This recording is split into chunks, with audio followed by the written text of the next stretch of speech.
হাদিসের মধ্যে আসছে নবীজির দাদা আব্দুল মুত্তালিব আক্ক আলাইহে ফি সাবি'i মাউলিদিহি, হুজুরের জন্মের 7ম দিনে দাদা আব্দুল মুত্তালিব কি করেছেন? হুজুরের জন্য আকিকার কাজ করেছেন। হুজুর জানতেন যে দাদাও করছে। এখন মুহাদ্দিসিনে কেরাম হুজুরের আকিকা, আব্দুল মুত্তালিবের আকিকা, দুইজনের আকিকা কোনটা হাকিকত কোনটা মাজাজ, এই নিয়ে কি হয়েছে? ইখতিলাফ হয়েছে। ইবনু হাজার আসকালানি, ইমাম সয়ুতি, দুইজনে ব্যাখ্যা করেছেন। এই হাদিসের ব্যাখ্যায় বলেছেন ওয়াল আকিকাতু লা তুআদু লিরাজুলিন ওয়াহিদিন, একজন ব্যক্তির জন্মের কারণে দুইবার কি হয় না? আকিকা হয় না। কয়বার হয়? মানুষ একজন, আকিকা কয়বার? এখন নবীজি মানুষ একজন, তিনি নবী রসুল, তিনি একজন, কিন্তু তার আকিকা হয়েছে কয়বার? 2বার, একটা দাদার পক্ষে আর একটা নিজের পক্ষে, ঠিক কি না? এখন মুহাদ্দিসিনে কেরাম বলেছেন কোনটা বাতিল কোনটা সহি। মুহাদ্দিসিনে কেরাম বলেছেন কোনোটাই বাতিল না, বরং উভয়টাই সহি। উভয়টাই কি? সহি। তবে দাদা যেটা করছে, দাদার পক্ষে যা হয়েছে এটা হলো সঠিক আকিকা, সন্তানের জন্মের আকিকা। আর নবী যা করেছেন তা হলো নিজের জন্মের শুকরিয়া। এটা আকিকা না, এটা কি? জন্মের শুকরিয়া। তো এই হাদিস থেকেই ইমাম সুয়ুতি দলিল পেশ করেছেন, যদি নবী নিজের জন্মের শুকরিয়া নিজে করতে পারে, উম্মত আমরা কেন কৃপণ হব? একটু হাত তুলে কর না কা, আমরা কি কৃপণ হব? হুজুর রাস্তা দেখিয়ে দিয়েছেন, আমি আমার জন্মের শুকরিয়া করেছি, আমি সাইয়্যিদুল আম্বিয়া সাইয়্যিদুল মুরসালিন রাহমাতুল্লিল আলামিন হয়েছি, এটা আমি জানি। আমি আমার নিয়ামতের জন্য আল্লাহর শুকরিয়া করে দুম্বা জবাই করে মেহমানদারি করিয়েছি। অতএব তোমরা যারা আমার উম্মত, তোমরা আমার উম্মত হইয়া তোমরাও কি করতে পারো? জোরে বলেন সুবহানাল্লাহ। আর মহব্বতে কোন সুবহানাল্লাহ। এখন এখানে একটা ফাঁক আছে, যারা আমার বিরুদ্ধে, আমাদের বিরুদ্ধে, ওরা বলে হুজুর যে নিজের আকিকা নিজে করছে, নিজের জবাই নিজে করছে, সাহাবায়ে কেরাম তো জীবনও এই কাজটা করে নাই, তা আমরা করব কেন? কথা কর না, এই প্রশ্ন করে কি না? সাহাবায়ে কেরাম তো কোনোদিন করে নাই, তা আমরা করব কেন? এখন বলেন তো দেখি, সাহাবায়ে কেরাম করে নাই আমরা করব কেন? সাহাবায়ে কেরাম করে নাই এমন কোন দলিল দেওয়া যাবে? কথা কর না, এমন কোন দলিল কি আছে সাহাবায়ে কেরাম করে নাই? আচ্ছা আপনারাই বলেন, সাহাবায়ে কেরামের যুগে কুরবানি ছিল কিনা? হ্যাঁ, কথা কয় না। গরু জবাই হইতো কিনা? তখন চামড়া ছিল না? হ্যাঁ, চামড়া ছিল কিনা? চামড়াকে মাদ্রাসায় আসতো? কি কথা কর না, মাদ্রাসায় আসতো তো, তখন তো চামড়া ছিল, তো তোমরা চামড়া নেও কেন? কি কথা কর না, তোমরা মাদ্রাসায় ঢুকেছো কেন? হ্যাঁ, কি বোঝেন নাই? এখন চামড়া কি তখন কি ছিল না? তখন চামড়া ছিল। এখন তোমরা ঢুকে আনছো কি লিল্লা বোর্ডিং এ, মাদ্রাসায় ঢুকাইছো। তখন তো সাহাবায়ে কেরাম মাদ্রাসায় ঢুকাই নাই, নিজের লাভে সব ফতুয়া। বাকি নামাজের পরে জরুরি বয়ান হবে, সকলে বসিয়েন, বহুত ফায়দা হবে। ওই যুগে ছিল 3 সিলে ছিল, 3 দিনের সিলে ছিল, তো তোমরা করো কেন? শুধু কি আমাদের দোষ দাও সাহাবায়ে কেরাম করছেন কিনা? কথা কয় না, দোষ সব আমাদের, আমরা বিদআতি। তো তোমরা কি? সিরাতুন নবী কি ছিল সাহাবায়ে কেরামের যুগে? এই জোরে কর না, ছিল? সিরাতুন নবীর কোন মাহফিল ছিল না। তো তোমরা এখন আমাদেরকে দোষ দাও মিলাদুন নবী সাহাবায়ে কেরাম করেন নাই, তো তোমাদের সাহাবায়ে কেরাম কি করছিল? এই হলো শুধুমাত্র ফাও আলাপ। কি আলাপ? ফাও আলাপ। নবীজি করেছেন, সাহাবায়ে কেরাম করেছেন কি করেন নাই দেখার সময় আমাদের নাই। হুজুর যেহেতু করেছেন প্রমাণিত, ঠিক কি না? অতএব যার সাধ্য যেরকম আছে, যদি আমরা এখানে কি করি, সাধ্য অনুযায়ী সামান্য কিছু খানা পিনার আয়োজন করি, কি হবে? সব হবে কিনা? আর একটা হাদিস বলে দিলে বুঝবেন আপনারা। সহিহ বুখারী এর গ্রন্থকার ইমাম বুখারী আদাবুল মুফরাদ একখানা কিতাব লিখেছেন। আদাবুল মুফরাদ এর 749 নম্বর হাদিসে নবীজি কোন দিক দিয়ে আসতেছে সবাই দেখার জন্য পেরেশান। হুজুরকে ডাকে ইয়া মুহাম্মদ, ইয়া রাসূলুল্লাহ। আমরাই তো বলি ইয়া রাসূলুল্লাহ। মিলাদুন্নবী র্যালি থেকে আমরা ডাক দেই ইয়া রাসূলুল্লাহ, ঠিক কিনা বলেন? আর ইয়া রাসূলুল্লাহ দলিল পায় না, কথা কয় না। এরা ইয়া রাসূলুল্লাহ বলে নাকি শিরক হয়ে যায়, এরা দলিল পায় না। আমরা ডাকি ইয়া রাসূলুল্লাহ, ইয়া মুহাম্মদ, ইয়া রাসূলুল্লাহ। আপনারা বলেন তো, নবীজি যখন থুতু নিক্ষেপ করতেন জমিনে পড়তো? সকলে কথা কর না, জমিনে পড়তো? হুজুর যখন ওযু করতেন ওযুর পানি জমিনে পড়তো? কি করতো? কি করতো সাহাবায়ে কেরাম?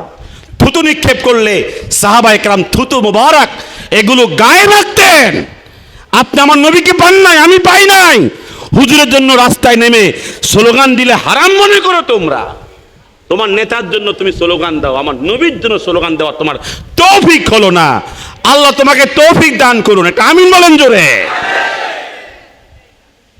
আপনার কষ্ট হচ্ছে নাকি? বাড়াই বলতেছি কিছু?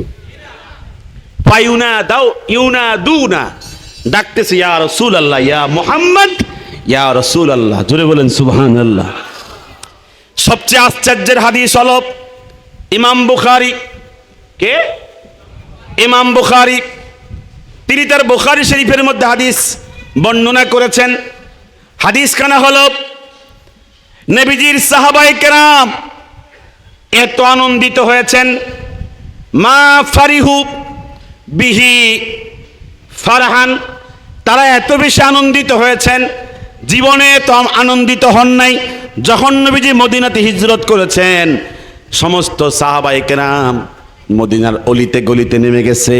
নেমে গিয়ে বলতেছে হাজা হাজা রাসূলুল্লাহ কদ জাআ ইলাইনা, এই যে আমাদের নবী আমাদের মাঝে আগমন করছে, এই কথা বলে বলে তারা সবাই স্লোগান দিয়েছে, জোরে কোন সুবহানাল্লাহ। আচ্ছা, এখন তারা বলবে এ তো হুজুরকে দেখে করছে, কথা কোন সামনে পাইছে এই জন্য স্লোগান দিছে, আমরা তো আর সামনে পাইছি না। কইব না এই কথা? জোরে কোন না, কইব না? আমরা সামনে পাইছি না, হুজুর তো তখন সামনে পাইছে, সামনে স্লোগান দিছে, আমরা তো সামনে পাইছি না, স্লোগান দিব কেন? এরকম তারা বলতে পারে, কথা কোন না? বলতে পারে কিনা? বলতে পারে। এই হাদিসটা মনোযোগ দিয়ে শোনো, সবাই মনোযোগ দিয়ে শোনে। হাদিস কেন হচ্ছে রাসূলুল্লাহ সাল্লাল্লাহু আলাইহি ওয়াসাল্লাম যখন তিনি আসমানে ছিলেন তখন তিনি তো কি ছিলেন না, আমাদের মতো 3.5 হাত যে আকৃতি, এই আকৃতি ছিল, কথা কোন না? এই আকৃতি ছিল। এই বিষয়ে ইমাম হাকিম আল মুস্তাদরাক গ্রন্থের 2য় খণ্ডে 664 পৃষ্ঠার মধ্যে রিওয়ায়াত করেছেন। রিওয়ায়াতটা হচ্ছে আন ওমর আব্দুল খাত্তাব। জোরে বলেন সুবহানাল্লাহ। ক্বালা রাসূলুল্লাহ সাল্লাল্লাহু আলাইহি ওয়াসাল্লাম, আমার আপনার নবীজি ইরশাদ করেন, লাম্মা ইকতারাবা আদামু আল খাতিয়াতা, আদম যখন ভুল করলেন জান্নাতের মধ্যে কি করলেন? ভুল করলেন। আদম বলেন ইয়া রাব্বি আসআলুকা বিজাহে মুহাম্মদ, আল্লাহ আমি তোমার কাছে মাপ চাই হযরত মুহাম্মদ সাল্লাল্লাহু আলাইহি ওয়াসাল্লামের মর্যাদার উসিলা দিয়ে। মর্যাদার, উনি পৃথিবীতে আসছে, দুনিয়াতে আগমন করছে, তখন কোথায়? উপরের জগতে। আল্লাহ পাক বলেন কাইফা আরিফতা মুহাম্মাদা, আমার দোস্তের সম্মান ইজ্জত পাইলা কই? আদমকে প্রশ্ন করছে। আদম তখন বলে ইয়া রাব্বি লাম্মা খালাকতানি ওয়া নাফাখতা ফিয়া রূহি, আমাকে যখন বানাইছো, আমাকে যখন প্রাণ দিছো, প্রাণ বোঝেননি, জীবন দিছো, রাফাতু রাসি, মাথা তুলেছি উপরের দিকে, ফারাআইতু মাকতুবান ফিল আরশি লা ইলাহা ইল্লাল্লাহ মুহাম্মাদুর রাসূলুল্লাহ। মারহাবা জোরে কর। আমি কালেমা পেয়েছি আরশের গায়ে। আমি তখন বুঝতে পেরেছি লা ইলাহা ইল্লাল্লাহ তোমার অংশ, তোমার অংশ, আর মুহাম্মাদুর রাসূলুল্লাহ তোমার দোস্তের অংশ। তোমার কি? দোস্তের অংশ। আমি বুঝতে পেরেছি মুহাম্মাদুর রাসূলুল্লাহ ইন্নাকা লাম তাদুম্মা বিইসমিকা ইল্লা আহাব্বাল খালকি ইলাইকা ক্বালা ইয়া আদামু ক্বাদ সাদাকতা লাউলা মুহাম্মাদুন লামা খালাকতুকা। মারহাবা জোরে বলেন। আল্লাহ তোমার অংশের পরে তো তুমি একটা নাম রাখছো, এর মধ্যে কোনো ফাসেলা নাই, কোনো পার্থক্যকারী নাই, কোনো শব্দ নাই। তোমার নাম আল্লাহ, পরই মুহাম্মাদুর রাসূলুল্লাহ। আমার বিশ্বাস এই মুহাম্মদ তোমার আদরের, তোমার মহব্বতের, তোমার মায়ার, এর উসিলায় আমাকে মাফ করো। হাজিরিন, আপনারা জানেন উপস্থাপক আমাকে আলোচনার বিষয়বস্তু নির্ধারণ করে দিয়েছেন। আমাকে দাওয়াত করার সময় মাহফিল কর্তৃপক্ষ আমাকে এই বিষয়ে কথা বলার জন্য আমাকে নির্ধারণ করে দিয়েছেন। সেই বিষয়টা হচ্ছে ইসলামের দৃষ্টিতে ঈদে মিলাদুন্নবীর অস্তিত্ব বা এর বাস্তবতা আছে কি না এ বিষয়ে কথা বলার জন্য আমাকে অনুরোধ করেছেন। আমি বিষয়ের উপর, নির্ধারিত বিষয়ের উপর কিছু কোরআন ও সুন্নাহ থেকে কিছু দলিল পেশ করার জন্য ইচ্ছে পোষণ করেছি। আল্লাহ পাক সকলকে শুনবার তৌফিক দান করেন। আমার প্রথম আলোচনা শুরু হচ্ছে নাসাই শরীফের সহিহ হাদিস থেকে 3926 নম্বর হাদিস দিয়ে আমি শুরু করতে চাই। আমরা যেখানে এই মজলিসের মধ্যে বসে নবীজিকে নিয়ে কথা বলতেছি, নবীজির জীবনী নিয়ে আলোচনা করতেছি, এই আলোচনার মজলিস কি নবীর সাহাবায়ে কেরাম করতেন নাকি করতেন না? যদি বলেন করেন নাই তাহলে তো কিছু বলার নাই, আর যদি বলেন করেছেন তাহলে তো অবশ্যই প্রমাণ লাগবে। কি লাগবে? জোরে বলতে হবে, কি লাগবে? প্রমাণটা হচ্ছে নাসাই শরীফের 3926 নম্বর হাদিস। হাদিসখানা হচ্ছে সহি, বিশুদ্ধ। কোরআন কারীম যেরকম বিশুদ্ধ নির্ভেজাল, হাদিসখানাকে সন্দেহ করার কোনো সুযোগ, জোরে কোন সুযোগ নেই। হাদিসের রাবি হচ্ছে আবু সাঈদ আল খুদরি রাদিয়াল্লাহু তাআলা আনহু। তিনি বলেন, আমির মুআবিয়া রাদিয়াল্লাহু তাআলা আনহু রিওয়ায়াত করেন, খরাজ রাসূলুল্লাহ সাল্লাল্লাহু আলাইহি ওয়াসাল্লাম আলা হালকাতিন মিন আসহাবিহি। একদিন নবীজি সাহাবায়ে কেরামের একটা মজলিস, সাহাবায়ে কেরামের একটা বৈঠক, একটা জামাতের মধ্যে প্রবেশ করলেন, বের হয়ে আসলেন, এসে দেখেন সাহাবায়ে কেরাম বিশাল এক মজলিসের মধ্যে বসে বসে কি যেন আলোচনা করছেন, কি যেন কথা বলছেন। হুজুর তখন বললেন, মা আজলাসাকুম, ও আমার সাহাবীরা, তোমরা বসে বসে কি আলোচনা করছো? কেন বসে বসে তোমরা এখানে আছো? জোরে কন্যা সুবহানাল্লাহ। মা আজলাসাকুম, কি কারণে তোমরা এখানে বসে বসে এই সময় অতিবাহিত করছো? সাহাবায়ে কেরাম জবাব দিলেন, ক্বালু জালাসনা নাদউল্লাহ ওয়া নাহমাদুহু আলা মা হাদানা লিদীনিহি ওয়া মান আলাইনা বিকা ইয়া রাসূলুল্লাহ।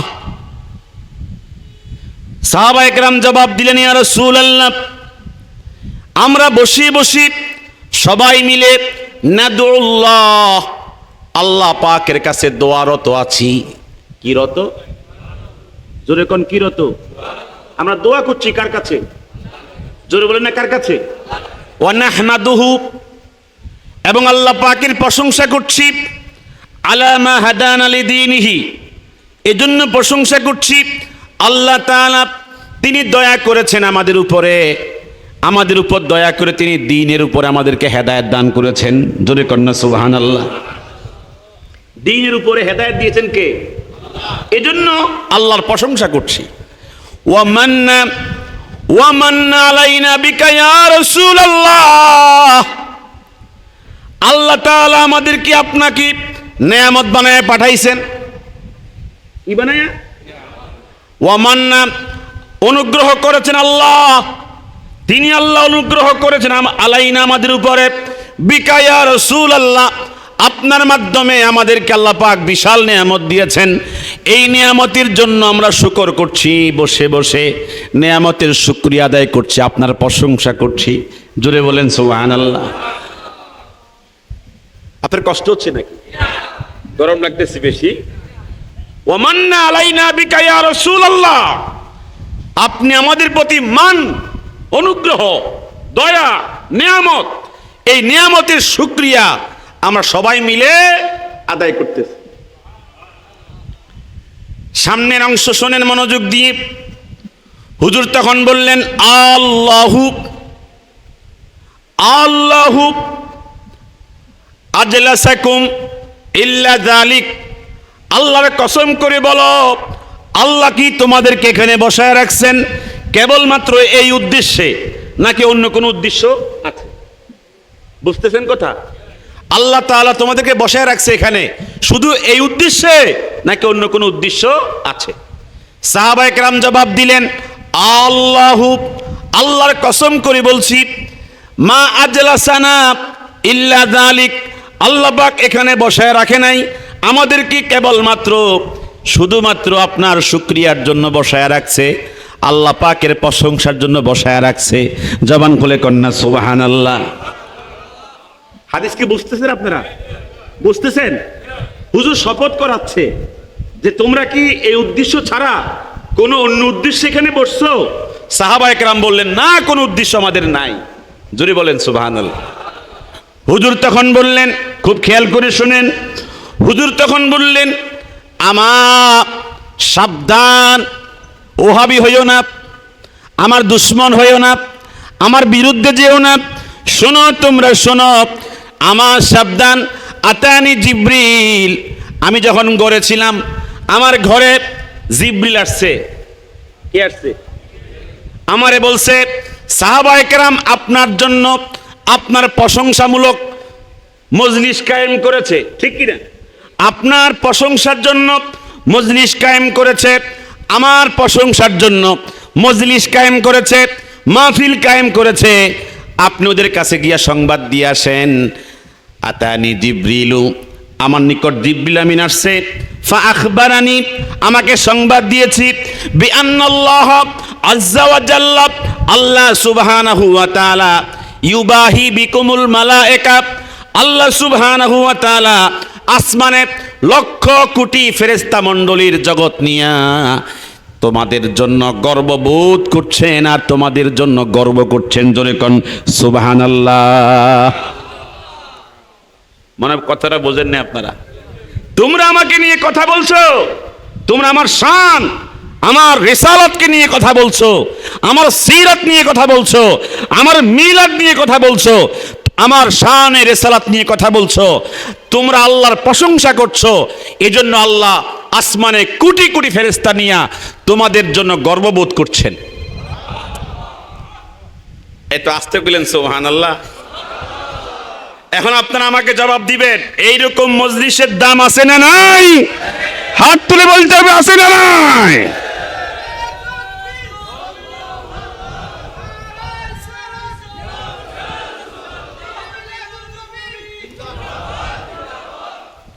অনেকে দলিল খুঁজবে মিলাদ পেয়েছেন কোথায়, অনেকে দলিল খুঁজবে সিরাত পেয়েছেন কোথায়। আমরা সিরাত এবং মিলাদ এই হাদিসের মধ্যে পেয়েছি। কথা করবেন, জোরে বলতে হবে, ঠিক কিনা? আমার নবীকে নিয়ে সাহাবায়ে কেরাম মজলিস করেছেন, হুজুরকে নিয়ে সাহাবায়ে কেরাম কথা বলেছেন, আর আল্লাহ তাআলা আসমানে তাদেরকে নিয়ে গর্ববোধ করেন। কথা কোন ঠিক কিনা? তাহলে এখনো যদি আমরা কি করি, নবীকে নিয়ে কথা বলি, মজলিস কায়েম করি, আল্লাহ তাআলা আসমান থেকে কোটি কোটি ফেরেশতা নিয়ে আমাদেরকে নিয়ে গর্ববোধ করবেন না? কি করবেন না? এটা হলো আমার নবীর শান ও মানের কথা। জোরে বলেন সুবহানাল্লাহ। আমি অনেক হাদিস নিয়ে আসছি আজকে কথা বলার জন্য। আপনাদের যে কষ্ট হচ্ছে, আমার নিজেরই কষ্ট হচ্ছে কথা বলার জন্য। খুব প্রচন্ড গরম পড়তেছে না? সবাইকে একটু আমাকে সময় দিবেন শুনতে। আমি যে কথাগুলো বলার জন্য এই আলোচনার বিষয়ের উপরে আমি যে হাদিসগুলো বলবো, একটাও কোনো জাল হাদিস বলবো না, সব সহিহ হাদিস বলবো। খুব মনোযোগ দিয়ে শুনেন। মুসনাদু আহমদ 4th খণ্ডের হাদিস, মিশকাত শরীফের 515 নম্বর হাদিস, বিশুদ্ধ হাদিস। আন ইরবাস ইবনু সারিয়া রাদিয়াল্লাহু তাআলা আনহু قال, নবীজির সাহাবী ইরবাস ইবনু সারিয়া রাদিয়াল্লাহু তাআলা আনহু বলেন, আমার আপনার নবীজি قال রাসূলুল্লাহ সাল্লাল্লাহু আলাইহি ওয়াসাল্লাম, নবীজি ইরশাদ করেছেন, সাউখবিরুকুম বিআউয়ালি আমরি, সাউখবিরুকুম, অচিরে আমি তোমাদেরকে জানায়া দেব, আমি তোমাদেরকে বলে দেব, বিআউয়ালি আমরি, আমার জন্মের সূচনাকে নিয়ে কি হয়েছে? জোরে কন্যা সুবহানাল্লাহ। আমার জন্মের ইতিহাসের সূচনা, আমার জন্মের ইতিহাস এর সূত্রপাত কিভাবে হয়েছে, আমার জন্মের সূচনা কিভাবে হয়েছে আমি তোমাদেরকে জানায়া দেব। হুজুর তখন বললেন, দাওয়াত ইব্রাহিম, আমার জন্মের সূচনা হলো আমার বাবা আমাকে দোয়া করেছেন যেন আমি দুনিয়াতে আসি। সুবহানাল্লাহ। আমার বাবা দোয়া করছে, রব্বানা ওয়াবআস ফীহিম রাসূলান ইয়াতলু আলাইহিম আয়াতিক ওয়া ইউযাক্কিহিম ওয়া ইউআল্লিমুহুমুল কিতাবা ওয়াল হিকমা। আছে না নাই?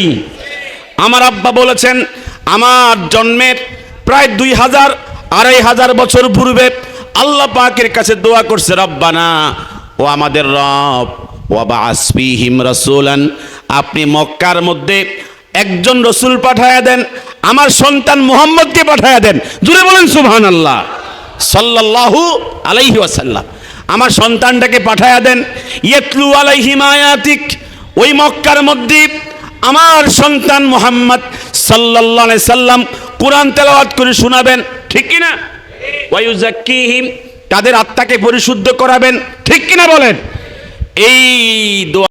ওয়া বিশারাতু ঈসা, আমার জন্মের সূচনা হলো আমি ঈসা আলাইহিস সালামের শুভ সংবাদ। আল্লাহ পাক কোরআন কারীমের মধ্যে বলেছেন, ওয়া মুবাশশিরাম বিরাসূলিন ইয়াতি মিন বা'দি ইসমুহু আহমদ।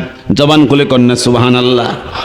ওয়া মুবাশশিরান, শুভ সংবাদদাতা, আমি তোমাদেরকে শুভ সংবাদ দিচ্ছি।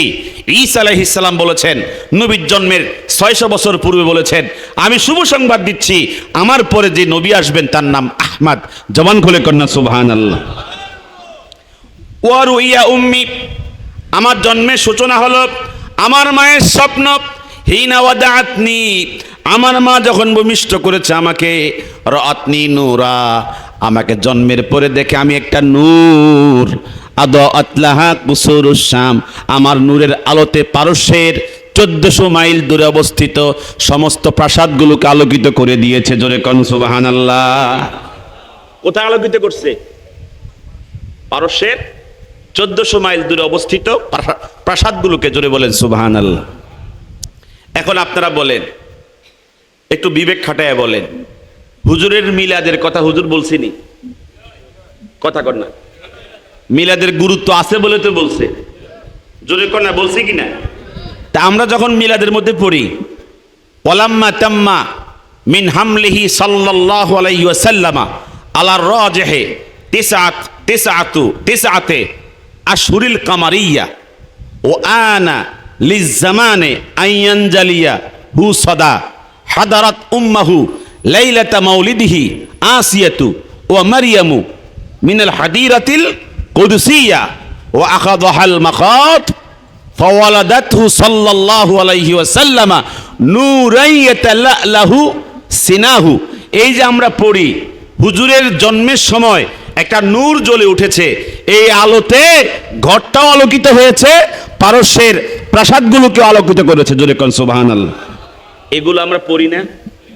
কথা কোন পড়ি না?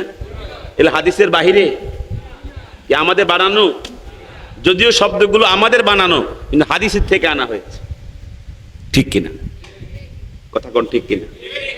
এখন আপনাদেরকে শোনাচ্ছি যে কথাটা পরিষ্কার ভাষায় বলতে চাই, সেটা হলো আমার আপনার নবী, আমার আপনার রসুল সাল্লাল্লাহু আলাইহি ওয়াসাল্লাম, তিনি জন্মের পরে এই পৃথিবীতে আবির্ভাব, এই দুনিয়ায় আসার পরে, আগমনের পরে যত কথা মিলাদ সম্পর্কে বলেছেন, আমি আমার গবেষণা থেকে যতটুকু পড়াশোনা করেছি, আমি 400 হাদিস জমা করেছি, যে সবগুলোই আমার নবী শুধু মিলাদকে নিয়ে কথা বলেছেন। এত আস্তে বলেন, জোরে বলেন সুবহানাল্লাহ। অতএব মিলাদ আর সিরাত কোনোটাকে বাদ দেওয়া যাবে?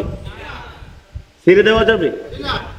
সিরাতুন নবী হচ্ছে 23 বছরের জীবন কাহিনী, আর মিলাদুন নবী হচ্ছে আসমান থেকে শুরু করে কোটি কোটি বছরের জীবন কাহিনী, কোটি কোটি বছরের। আপনারা জানেন আল্লাহ তাআলা নবীগণকে, রসুলগণকে জমা করেছেন কোথায়? আসমানে। বলেছিলেন ইনি আমার বন্ধু, ইনি আমার দুস্থ, ইনি মোহাম্মদ, ইনাকে আমি শেষে পাঠাবো। কখন? শেষে পাঠাবো। তোমরা আগে যাবে, তোমরা দেশে দুনিয়াতে গিয়ে শুধু পরিবেশ করবে প্রধান মেহমান যাওয়ার জন্য। কি বলেন, ঠিক কিনা? প্রধান মেহমান যাওয়ার জন্য তোমরা পরিবেশ তৈরি করবে। যদি তোমরা দুনিয়ার জীবনে আমার এই দোস্তকে পেয়ে যাও, তোমরা কি আমার এই দোস্তের উপরে ঈমান আনবে? তাকে সাহায্য করবে? সকল নবীগণ, সকল রসুলগণ বলেছিল যে যদি আমরা আপনার দোস্তকে পেয়ে যাই, তার উপর ঈমান আনবো, তাকে সাহায্য করব। এর বাস্তবায়ন করেছেন আল্লাহ তাআলা ঈসা আলাইহিস সালামের মাধ্যমে। কথা কোন ঠিক কিনা? ইনি পৃথিবীতে আবার আসবেন, আসার পরে আমার নবীর কি হবেন? কথা কোন কি হবেন? উম্মত হবেন। কারণ নবীজির জামানা পাইলে আর নবী রাসূলের কোনো কি থাকে না, নবুয়তের জামানা থাকে না। এজন্য আমার নবীজির উম্মত হয়ে তিনি নবীজির উপর ঈমান আনবেন, উম্মত হয়ে আসবেন, আমার নবীর দ্বীনের পক্ষে কাজ করবেন। কথা কোন ঠিক কিনা? এখন কথা শোনেন, সহি একখানা হাদিস শোনাচ্ছি, বিশুদ্ধ হাদিস, যে হাদিসখানা 10,50,000 হাদিসের হাফেজ ইমাম আহমদ ইবনু হাম্বল রেওয়ায়াত করেছেন। জোরে বলেন সুবহানাল্লাহ। তিনি 99 বার আল্লাহ তাআলাকে স্বপ্নে পেয়েছেন। মানে আল্লাহ তাআলাকে তো ডাইরেক্ট দেখা যাবে না, তার নূরকে স্বপ্নে পেয়েছেন। জোরে বলেন সুবহানাল্লাহ। 100 বার যখন দেখছেন, আল্লাহ তাআলাকে বলছেন, আল্লাহ তোমার ইবাদত বন্দিগি করলে তো তুমি খুশি হও, কোন ইবাদত বেশি করলে তুমি খুশি হও? আল্লাহ তাআলা বলছেন, আমার কালামটা পাঠ করলে আমি বেশি খুশি হই, আমার কোরআন পাঠ করলে আমি বেশি খুশি হই। আজকে পৃথিবীর মানুষ এত ব্যস্ত, নিজের প্রত্যেক দিনের কি আছে, কাজের রুটিন আছে, কিন্তু কোরআন কারীম তেলাওয়াতের কোনো রুটিন, কথা কর না, প্রচুর ব্যস্ত হয়ে গেছে। সব কাজের রুটিন থাকে, কিন্তু কোরআন কারীম তেলাওয়াতের রুটিন নাই। আমি মধ্যখানে একটা আমাদের কথা বলে যাচ্ছি, অন্তত 1 পৃষ্ঠা, অন্তত আধা পৃষ্ঠা, পারলে একটা ছোট্ট সূরা হলেও তেলাওয়াতের নিয়তে দৈনিক রুটিনে রাখবেন। আল্লাহ পাক সকলকে তৌফিক দান করেন। সবাই একটু আমিন বলেন জোরে, আর মহব্বতে বলেন আমিন। তো বলছিলাম যে হাদিসটা, এই হাদিসটা রেওয়ায়াত করেছেন ইমাম আহমদ মুসনাদ গ্রন্থের 4th খণ্ডে। সহি হাদিসের বর্ণনা, বিশুদ্ধ হাদিসের বর্ণনা। নবীজি সাহাবী মাইসেরাতুল ফাজার উনি বলেন, কিলা ইয়া রাসূলুল্লাহ, হুজুরকে প্রশ্ন করা হলো, মাতা কুনতা নবিয়্যা, আপনি আমাদের নবী ছিলেন কখন থেকে? আপনি নবী ছিলেন কখন থেকে? হুজুর জবাব দিয়েছেন, কুনতু নবিয়্যা, আমি নবী ছিলাম আল্লাহর সামনে, ও আদামু বাইনার রূহি ওয়াল জাসাদ, আদম তখনও সৃষ্টিতে ছিল না। আদমের রূহ এক স্থানে, শরীর আরেক স্থানে, তারও 14,000 বছর পূর্বে আমি আল্লাহর কাছে নবী হিসাবে বিদ্যমান ছিলাম। আমার যারা রাখালগঞ্জে যারা আমার সামনে আছেন, বলেন তো এই হাদিস থেকে বুঝলেন কি আদমের সৃষ্টিতে আগে নাকি আমার নবীর সৃষ্টিতে আগে? সবাই একটু কথা কর। আমার নবীজি আগে না পরে? আগে না পরে? আগে।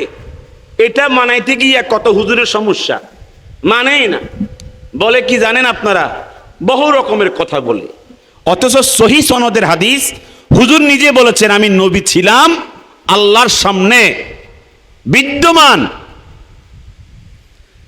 এটা বোঝানোর জন্য আরেকখানা হাদিস শরীফ বলতে হয়। কষ্ট হচ্ছে আপনাদের?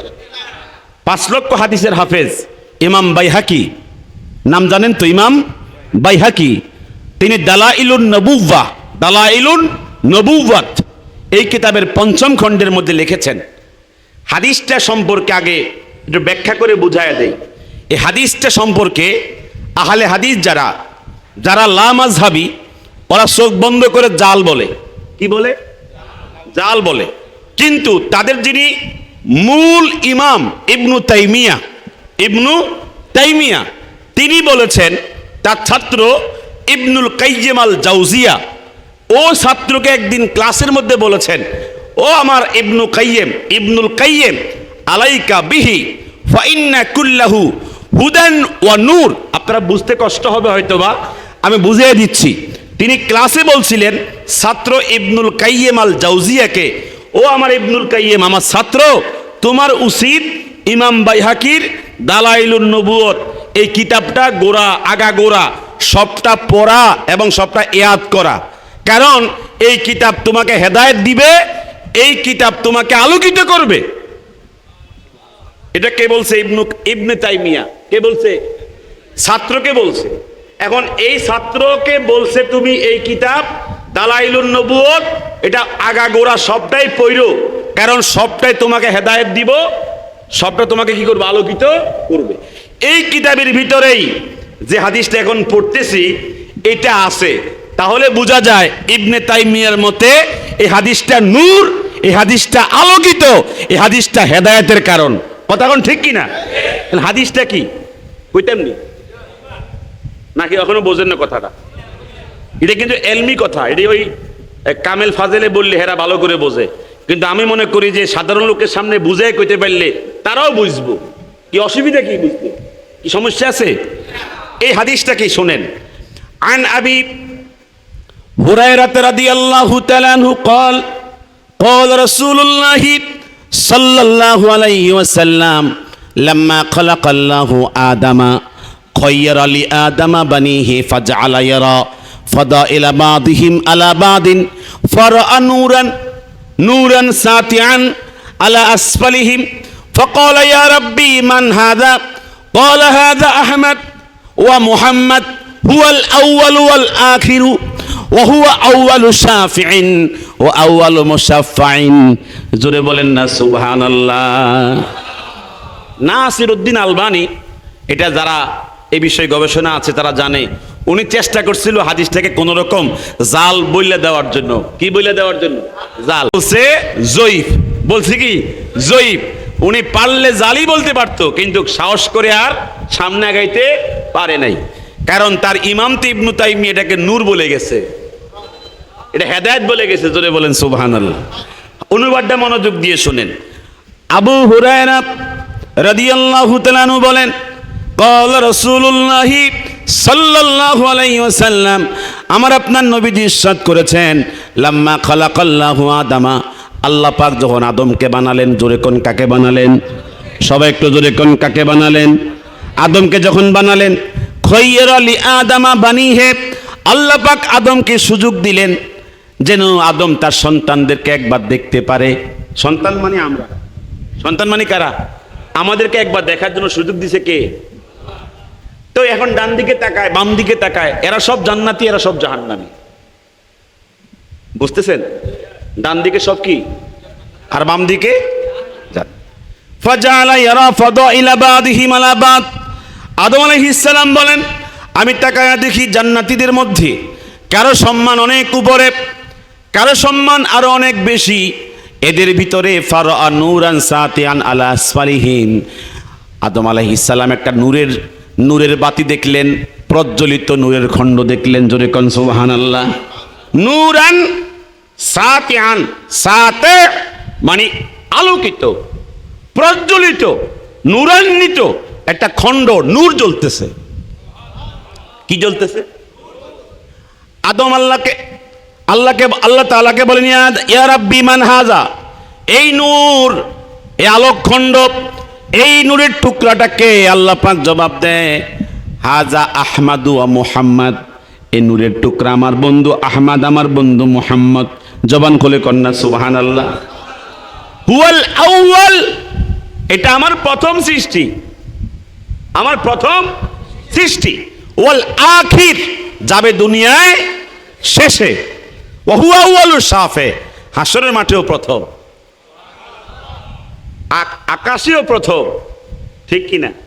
হাসরের মাঠেও কি প্রথম সুপারিশকারী, আর তার সুপারিশ প্রথম মঞ্জুর হয়ে যাবে। জোরে বলেন সুবহানাল্লাহ।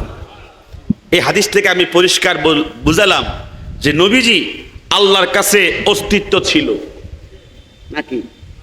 কিভাবে ছিল অস্তিত্বটা? নূর হিসাবে। এটা আমাদের অনেক মৌলবীর মাথায় ঢোকে না। তাহলে আমি হাদিস থেকে বুঝালাম এটা বানানো কোনো আউয়ালু মা খালাকাল্লাহু নূরি, আমি ওই হাদিস দিয়ে দলিল দিছি না তো, যে হাদিস দেবে টিকে থাকতে পারবো না, যে হাদিস দেবে টিকে থাকতে পারবো, আমি তো সে হাদিস দিয়ে বলছি। কথা কোন ঠিক কিনা? তাহলে বোঝা যায় নবীজি আসমানে কোটি কোটি বছর আল্লাহর সামনে জ্বলন্ত নূরের প্রদীপ ছিল। জোরে বলেন সুবহানাল্লাহ। আরেকখানে হাদিস শরীফ আপনাদের মাঝে উপস্থাপন করলে পরিষ্কার হয়ে যাবে। আপনাদের কষ্ট হচ্ছে না? হাদিস কেন হচ্ছে ইমাম বাইহাকি, একটু আগে তো ইমাম বাইহাকির কথাই বলছি নাকি? তিনি সুনান কুবরা একখানা কিতাব লিখছেন, সুনান কুবরা আর সুনান আল কুবরা এর ৫ম খণ্ডের মধ্যে তিনি হাদিস কোট করেছেন। হাদিস কানা হলো আন আনাস ইবনে মালিকিন রাদিয়াল্লাহু তাআলা আনহু قال আক্কা রাসূলুল্লাহ সাল্লাল্লাহু আলাইহি ওয়াসাল্লাম বা'দান নবুওয়া। জোরে বলেন না সুবহানাল্লাহ, আর মহব্বতে কর না সুবহানাল্লাহ। নবীজি 10 বছরের খাদেম। কয় বছরের খাদেম? 10 বছরের খাদেম। বলেন আনাস ইবনু মালিক বলেন, আমার নবীজিকে আমি দেখেছি, আমি নিজে শুনেছি, তিনি নবুয়তের দায়িত্ব শুরু করার পরে একটা দুম্বা জবাই করে তিনি জন্মের জন্য আকিকার কাজ করেছেন। জোরে বলেন সুবহানাল্লাহ, আর মহব্বতে কর না সুবহানাল্লাহ। আচ্ছা, এই একটু আমাকে সময় দেন, আধা মিনিট। আকিকা আর ওয়ালিমা কয়টা জিনিস? ওয়ালিমা হচ্ছে বিয়ের জন্য, আর আকিকা হচ্ছে জন্মের জন্য। কি ওয়ালিমা কিসের জন্য? আর আকিকা তো নবীজি আকিকা করেছেন। নবীজি কি করেছেন? আকিকা করেছেন নিজে, দুম্বা জবাই করে। এখন বলেন আকিকা কি বিয়ের জন্য? কিসের জন্য? তো হুজুর জন্মের অনুষ্ঠান করেছেন কি করে? দুম্বা জবাই করে। এখন আপনারা আমার থেকে একটু বুঝে নেন। হাদিসের মধ্যে আসছে নবীজির দাদা আব্দুল মুত্তালিব আক্কা আলাইহে ফি সাবি'i মাউলিদিহি, হুজুরের জন্মের 7ম দিনে দাদা আব্দুল মুত্তালিব কি করেছেন? হুজুরের জন্য আকিকার কাজ করেছেন। হুজুর জানতেন যে দাদাও করছে। এখন মুহাদ্দিসিনে কেরাম হুজুরের আকিকা, আব্দুল মুত্তালিবের আকিকা, দুইজনের আকিকা কোনটা হাকিকত কোনটা মাজাজ, এই নিয়ে কি হয়েছে? ইখতিলাফ হয়েছে। ইবনু হাজার আসকালানি, ইমাম সয়ুতি, দুইজনে ব্যাখ্যা করেছেন। এই হাদিসের ব্যাখ্যায় বলেছেন ওয়াল আকিকাতু লা তুআদু লিরাজুলিন ওয়াহিদিন, একজন ব্যক্তির জন্মের কারণে দুইবার কি হয় না? আকিকা হয় না। কয়বার হয়? মানুষ একজন, আকিকা কয়বার? এখন নবীজি মানুষ একজন, তিনি নবী রসুল, তিনি একজন, কিন্তু তার আকিকা হয়েছে কয়বার? 2বার, একটা দাদার পক্ষে আর একটা নিজের পক্ষে, ঠিক কি না? এখন মুহাদ্দিসিনে কেরাম বলেছেন কোনটা বাতিল কোনটা সহি। মুহাদ্দিসিনে কেরাম বলেছেন কোনটাই বাতিল না, বরং উভয়টাই সহি। উভয়টাই কি? সহি। তবে দাদা যেটা করছে, দাদার পক্ষে যা হয়েছে, এটা হলো সঠিক আকিদা, আকিকা, সন্তানের জন্মের আকিকা। আর নবী যা করেছেন তা হলো নিজের জন্মের শুকরিয়া। এটা আকিকা না, এটা কি জন্মের শুকরিয়া। তো এই হাদিস থেকেই ইমাম সুয়ুতি দলিল পেশ করেছেন, যদি নবী নিজের জন্মের শুকরিয়া নিজে করতে পারে, উম্মত আমরা কেন কৃপণ হব? একটু হাত তুলে কর না কা, আমরা কি কৃপণ হব? হুজুর রাস্তা দেখিয়ে দিয়েছেন। আমি আমার জন্মের শুকরিয়া করেছি, আমি সাইয়্যিদুল আম্বিয়া সাইয়্যিদুল মুরসালিন রাহমাতুল্লিল আলামিন হয়েছি, এটা আমি জানি। আমি আমার নিয়ামতের জন্য আল্লাহর শুকরিয়া করে দুম্বা জবাই করে মেহমানদারি করিয়েছি। অতএব তোমরা যারা আমার উম্মত, তোমরা আমার উম্মত হইয়া তোমরাও কি করতে পারো? জোরে বলেন সুবহানাল্লাহ, আর মহব্বতে কোন সুবহানাল্লাহ। এখন এখানে একটা ফাঁক আছে, যারা আমার বিরুদ্ধে, আমাদের বিরুদ্ধে, ওরা বলে হুজুর যে নিজের আকিকা নিজে করছে, নিজের জবাই নিজে করছে, সাহাবায়ে কেরাম তো জীবনও এই কাজটা করে নাই, তা আমরা করব কেন? কথা কর না, এই প্রশ্ন করে কি না? সাহাবায়ে কেরাম তো কোনোদিন করে নাই, তা আমরা করব কেন? এখন বলেন তো দেখি, সাহাবায়ে কেরাম করে নাই, আমরা করব কেন? সাহাবায়ে কেরাম করে নাই এমন কোন দলিল দেওয়া যাবে? কথা কর না, এমন কোন দলিল কি আছে সাহাবায়ে কেরাম করে নাই? আচ্ছা আপনারাই বলেন, সাহাবায়ে কেরামের যুগে কুরবানি ছিল কিনা? হ্যাঁ, কথা কয় না। গরু জবাই হইতো কিনা? তখন চামড়া ছিল না, হ্যাঁ, সামরা ছিল কি না? সামরাকে মাদ্রাসায় আসতো? কি কথা কর না, মাদ্রাসায় আসতো তো, তখন তো সামরা ছিল, তো তোমরা সামরা নেও কেন? কি কথা কর না কেন? তোমরা মাদ্রাসায় ঢুকেছো কেন? হ্যাঁ, কি বোঝেন নাই? এখন সামরা কি তখন কি ছিল না? তখন সামরা ছিল। এখন তোমরা ঢুকে আনছো কি লিল্লা বোর্ডিং এ, মাদ্রাসায় ঢুকাইছো। তখন তো সাহাবায়ে কেরাম মাদ্রাসায় ঢুকাই নাই, নিজের লাভে সব ফতুয়া। বাকি নামাজের পরে জরুরি বয়ান হবে, সকলে বসিয়েন, বহুত ফায়দা হবে। ওই যুগে ছিল 3 সিল্লে ছিল, 3 দিনের সিল্লে ছিল, তো তোমরা করো কেন? শুধু কি আমাদের দোষ দাও সাহাবায়ে কেরাম করছেন কিনা? কথা কয় না, দোষ সব আমাদের, আমরা বিদআতি। তো তোমরা কি সিরাতুন নবী কি ছিল সাহাবায়ে কেরামের যুগে? এই জোরে কর না, ছিল? সিরাতুন নবীর কোন মাহফিল ছিল না। তো তোমরা এখন আমাদেরকে দোষ দাও মিলাদুন নবী সাহাবায়ে কেরাম করেন নাই, তো তোমাদের সাহাবায়ে কেরাম কি করছিল? এই হলো শুধুমাত্র ফাও আলাপ। কি আলাপ? ফাও আলাপ। নবীজি করেছেন, সাহাবায়ে কেরাম করেছেন কি করেন নাই দেখার সময় আমাদের নাই। হুজুর যেহেতু করেছেন প্রমাণিত, ঠিক কি না?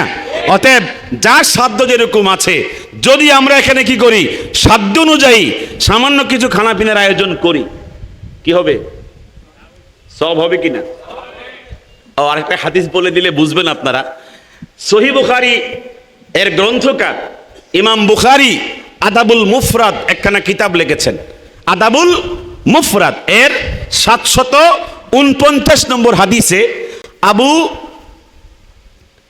আবু কারিমা আস-সামি রাদিয়াল্লাহু তাআলা বলেছেন যে নবীজি ইরশাদ করেছেন, লাইলাতুদ দাইফে হাক্কুন ওয়াজিবুন আলা কুল্লি মুসলিমিন। নবীজি বলেছেন, যদি কোনো এলাকায় মেজবান দাওয়াত করে মেহমানকে রাত্রে বেলায়, তাহলে ওই মেহমানদেরকে মেহমানদারি করা মেজবানের জন্য অত্যাবশ্যক করণীয় হয়ে যায়। কথা কয় না? এখন আপনারা বাংলাদেশে সবাই জানেন, সারা বাংলাদেশে ওয়াজ মাহফিল হয় বেশিরভাগ রাত্রে বেলায়, হয় কি না? এই রাত্রে বেলায় মেহমানদারি করার জন্য কোনো জায়গায় সিন্নি, কোনো জায়গায় বিরিয়ানি, কোনো জায়গায় জিলাপি আমরা কি করি, আয়োজন করি। হেরা কয় আমরা সিন্নি ঘুর, জিলাপি ঘুর। কথা কন না, আমরা করি সুন্নত, দোষ দে সিন্নি ঘুর কই। কথা বলেন নাকি আপনারা? মাহফিল কমিটি মেজবান, আর যারা আসে তারা কি মেহমান। হুজুর বলেছেন, লাইলাতুদ দাইফে হাক্কুন ওয়াজিবুন আলা কুল্লি মুসলিমিন, রাতের মেহমানদেরকে মেহমানদারি করা অত্যাবশ্যকীয় করণীয় হয়ে যায়। কথা কোন ঠিক কি না? হাদিসে এরপরে আসছে, যদি মেহমান যেতে না পারে, তার উট ছিল না, তার কি খচ্চর ছিল না, তার বাহন ছিল না, তার বাড়িতে সে পুষতে পারে নাই, যেতে পারে নাই, রাত্রে থাকতে হয়েছে, তাহলে যদি থেকে যায়, ওই মেহমানকে মেহমানদারি করা ঋণ পরিশোধ করলে যেরকম অত্যাবশ্যক হয়ে যায়, ঋণের মতো ওই মেহমানকে মেহমানদারি করা অত্যাবশ্যক হয়ে যায়। আরো জোরে বলেন সুবহানাল্লাহ। এখন আপনারা বলেন, যারা ওই গ্রুপের লোক, যারা এরা ওই জিলাপিও খাওয়ায় না, বিরিয়ানিও খাওয়ায় না, সিন্নিও খাওয়ায় না, উপাইয়া আসে, উপাস চলে যায়। এখন সুন্নতের উপরে আমরা আছি না তারা আছে? হাত তুলে বলতে হবে আপনারা। এই সুন্নতের উপরে কি আমরা নাকি তারা? সুন্নত পালন করি আমরা, আর ফতুয়া দেয় বিদআতি আমরা। আপনার কষ্ট হচ্ছে না? আমি কি হাদিসটা বানাইছি নাকি? হেরা জীবনে পাইছিও না, সামসে হে পর্যন্ত এখনো পড়েও না, এই কিতাব এখনো খোলেও নাই, ফুজি নাই, তো ফাট্টা নাই। অনেকে আমাকে গালিগালাজ করে, করলে কি হবে, করুক, আমার বিরুদ্ধে বলুক, আমি তো কথা হাদিসের বাইরে বলি না। কি বাহিরে বলছি? আমি বাহিরে তো বলছি না, বলিও না। আমি হাদিসে যা পেয়েছি তা বলছি। অতএব রাতের মেহমানকে মেহমানদারি করা সুন্নত সম্মত ওয়াজিব কাজ, ঠিক কিনা বলেন? আমার মনে হয় গরু জবাই করা তো উত্তম, তার থেকে বেশি উত্তম হলো উট জবাই করা, ঠিক কিনা? অনেক সময় খেসুরি খাওয়াই দেওয়া লাগে, কারণ আয়োজন কম, কি বলে ব্যবস্থাপনা কম। আমার মনে হয় কোনো মাহফিলে বিরিয়ানি ছাড়া বিদায় করা ঠিক না। কথা কোন ঠিক কিনা? অতএব সুন্নত হবে পেট পুরাইয়া ভালো করে আসুদের মতো খাওয়াইয়া দেওয়া। আর যারা খাওয়ায় না, তারা হাদিসের সাথে সম্পর্ক রাখে না, ঠিক কিনা বলেন? এখন হাদিসটা মনোযোগ দিয়ে শোনেন। নবীজি বলছেন কি জানেন? নবীজি বলছেন, এটা ইমাম সুয়ুতি 2 লক্ষ হাদিসের হাফেজ, আমরা মনে কষ্ট হইতেছে, একজন দুইজন করে চলে যাচ্ছেন কেন? আমি গেছি আপনাদের কি বলে জগন্নাথপুর চলে গেছি মাহফিলে। জগন্নাথপুর রানীগঞ্জের পাশে একটা রাখালগঞ্জ আছে। আমি ভাবছিলাম মাহফিলটা জগন্নাথপুরে, সেখান থেকে আবার এখানে আসছি। আর জগন্নাথপুরের কাছে কই কুমিল্লা, কই জগন্নাথপুর, কই ঢাকা দক্ষিণ, এখানে রাখালগঞ্জ।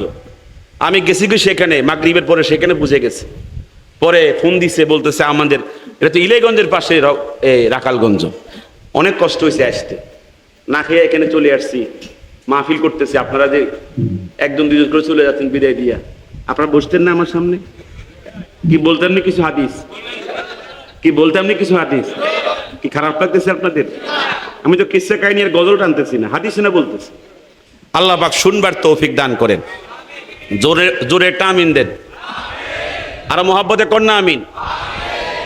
আপনার রেলি বের করলে আমি দেখছি তালামিজ আল ইসলামিয়া, আপনাদের সিলেটের মধ্যে যে বিশাল রেলি দেখেছি, মনটা ভরে গিয়েছে। ওরা দলিল খোঁজে, দলিল কোন জায়গায়? আরে তোমরা দলিল পাইছো না, তোমাদের কোফাল খারাপ। হাদিসটা মনোযোগ দিয়ে শুনেন, ইমাম মুসলিম ৭,২৪১ নম্বর হাদিস, সকলে খেয়াল করেন। ইমাম মুসলিম ১২ লক্ষ হাদিসের হাফেজ, ৭,২৪১ নম্বর হাদিস সহিহ মুসলিমের মধ্যে রেওয়ায়াত করেছেন। হাদিস কানা হচ্ছে আন উসমান ইবনে ওমারা, নবী সাহাবী উসমান ইবনে ওমর। আমি কি হাদিসটা জাল বলতেছি? হাদিসটা সহিহ হাদিস। কোন জায়গার হাদিস? সহিহ মুসলিম শরীফের হাদিস। জোরে কন্যা মারহাবা। ফাকাদিমনাল মাদিনাতা লাইলান, ওসমান ইবনে ওমর বলেন নবীজি মদিনার মধ্যে হিজরত করেছেন রাত্রে বেলায়। কোন বেলায়? না দিনের বেলায়। দিন এলে যে কি অবস্থা হইতো আল্লাহ ভালো জানতো।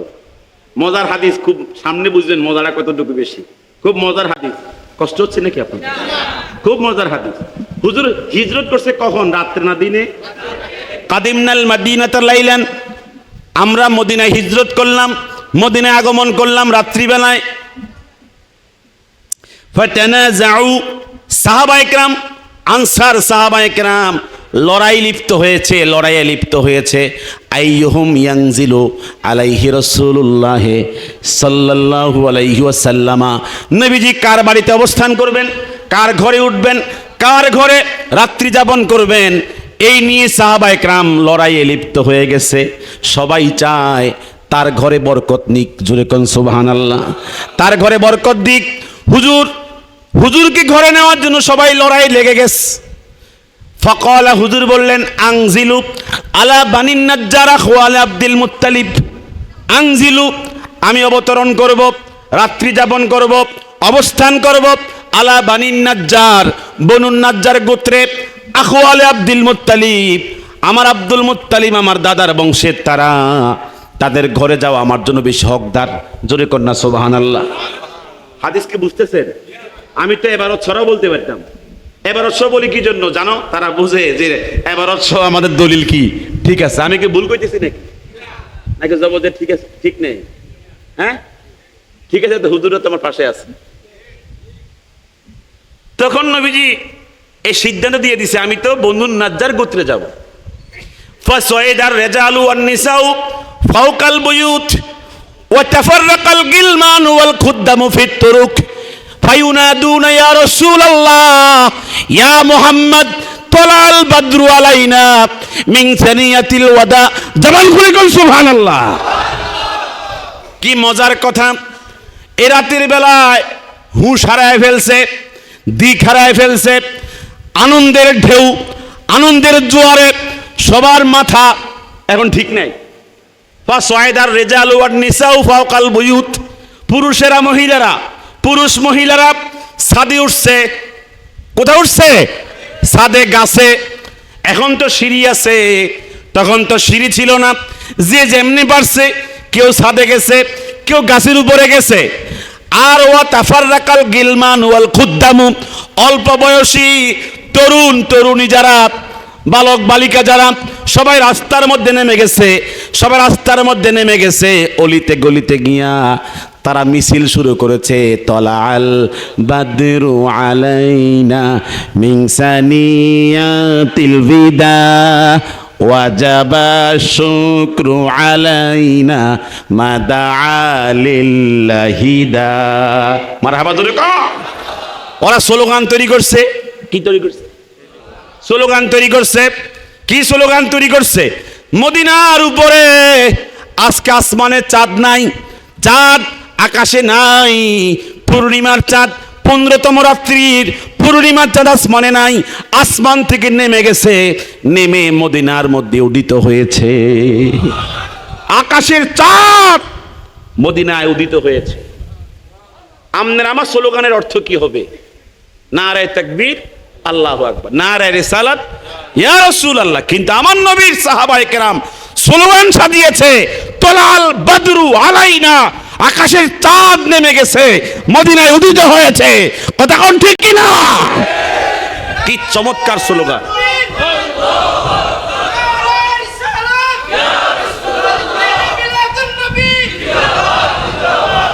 তলাল বদরু আলাইনা, চাঁদ কোথায় নেমে আসছে? মদিনায় নেমে আসছে। এরপর হাদিসের অংশ হলো ফায়ুনাদুনা, ডাকাডাকি করতেছে, নবীজি কোন দিক দিয়ে আসতেছে সবাই দেখার জন্য পেরেশান।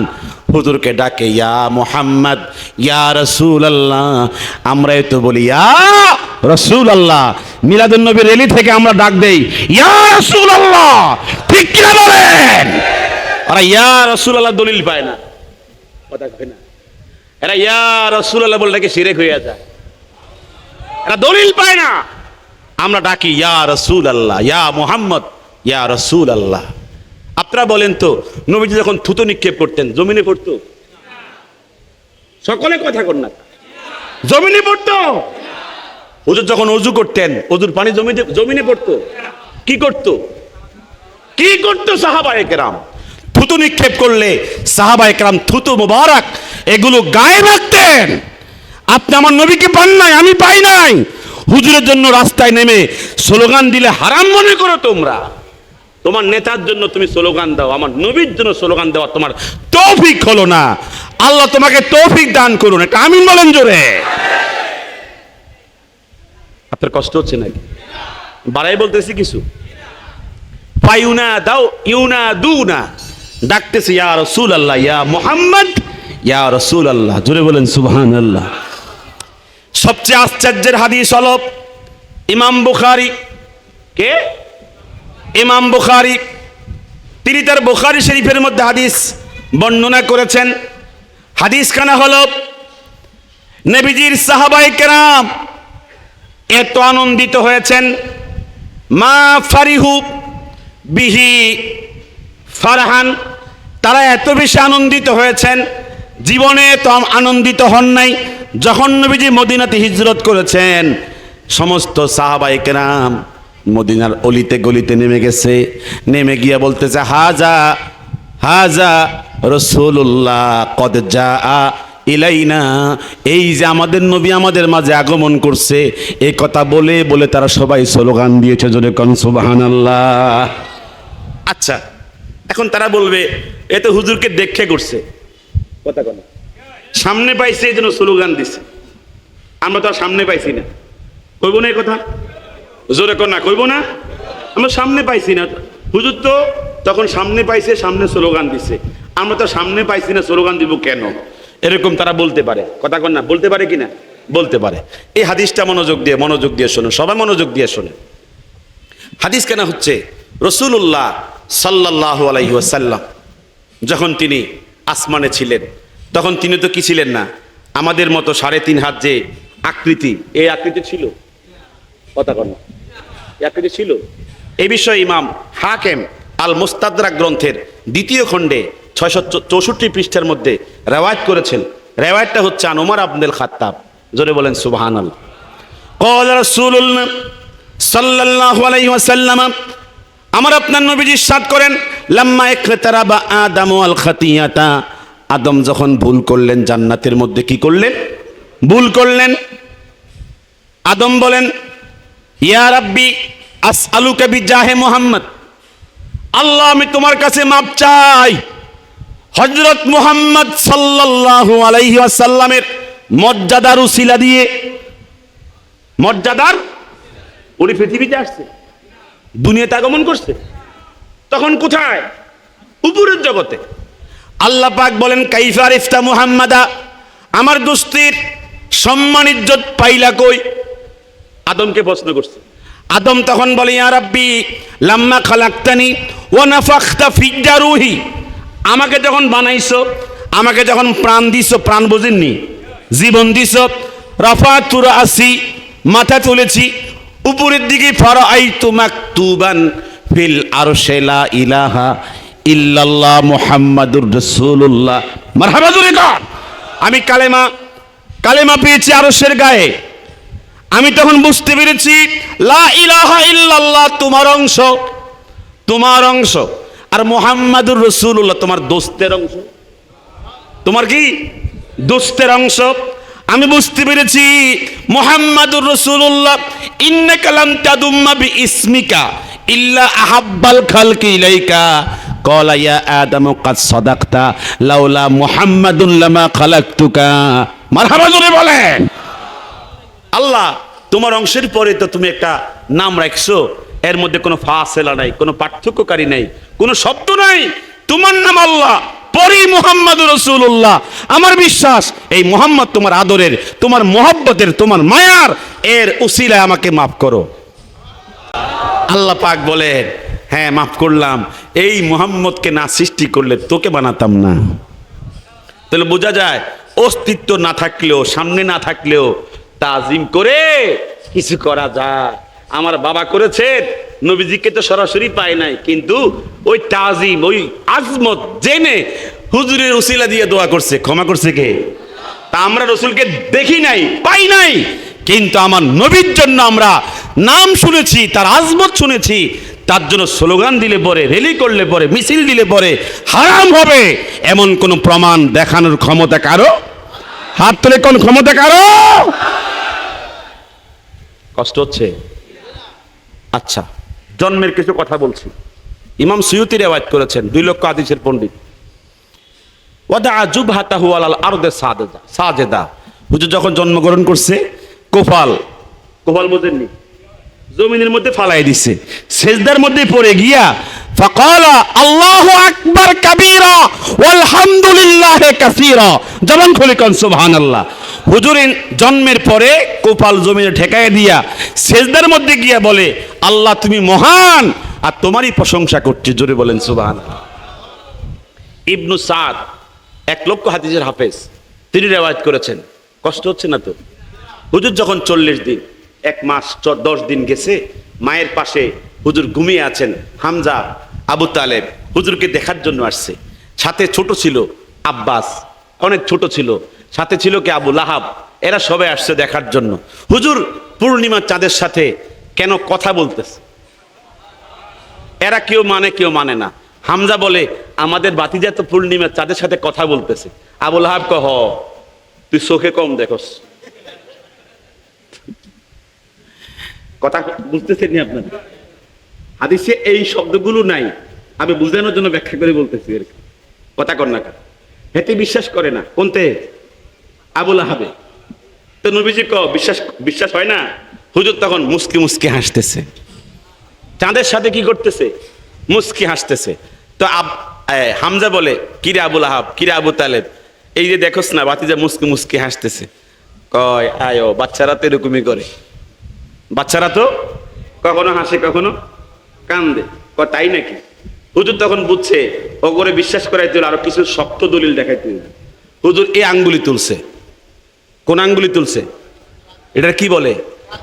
শাহাদাত আঙ্গুলি। আকাশের দিকে তুলছে, চাঁদের দিকে ইশারা করে একটু ডান দিকে আর বাম দিকে কি দিছে? একটু হেলনে দিছে। হেরাত আকাশের দিকে তাকায়া দেখে মুহাম্মাদুর রাসূলুল্লাহ সাল্লাল্লাহু আলাইহি ওয়াসাল্লামার আঙ্গুল মোবারক যেদিকে হেলনি যায়, আকাশের চাঁদ সেদিকে দৌড়। এখন হামজা বলে কিরে আবু লাহাব, কিরে আবু তালেব, কোন বাচ্চা হাত তুললে, আঙ্গুল তুললে আকাশে চাঁদ দৌড়ায়? কয় এটা দেখি নেই, এরকম কোন ঘটনা দেখি নেই। ফাবহিতাল্লাযী কাফার, যারা কাফের সত্যের সামনে মাথা নত করে। কথা কর ঠিক কিনা? এই ঘটনা ঘটছে, নবীজির বয়স কত? 40 বছর নেই, কতদিন?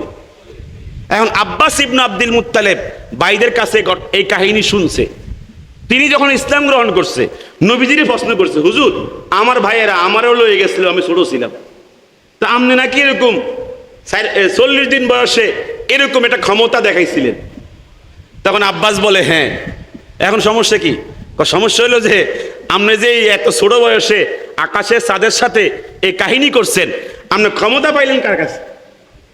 তখন আমার নবীজি বলেন, আরে তুমি কও কি, এই প্রশ্ন তো আমাকে তখনও করতে পারতো তারা। কথা কর না, তারা তো বোঝে নাই প্রশ্ন করার জন্য ক্ষমতা আমার, জবাব দেওয়ার ক্ষমতা যে আমার আছে, তারা তো বোঝে নাই। যদি আমাকে তখন প্রশ্ন করতে হবে, তখন জবাব দিতাম। কথা কোন ঠিক কিনা? এখন তুমি শোনো, ঘটনা হলো আমি যখন আমার আব্বা যখন ইন্তেকাল করছে, আমি তখন মায়ের পেটে 6 মাস। আমার আম্মা পেরেশান হয়ে গেছে। এই সন্তান এতিম, জন্ম হওয়ার পরে কে খেলনা কিনে দিবে, কে পুতুল কিনে দিবে? বাপ তো নাই, এতিম না? কথা কোন, বাপ তো নাই।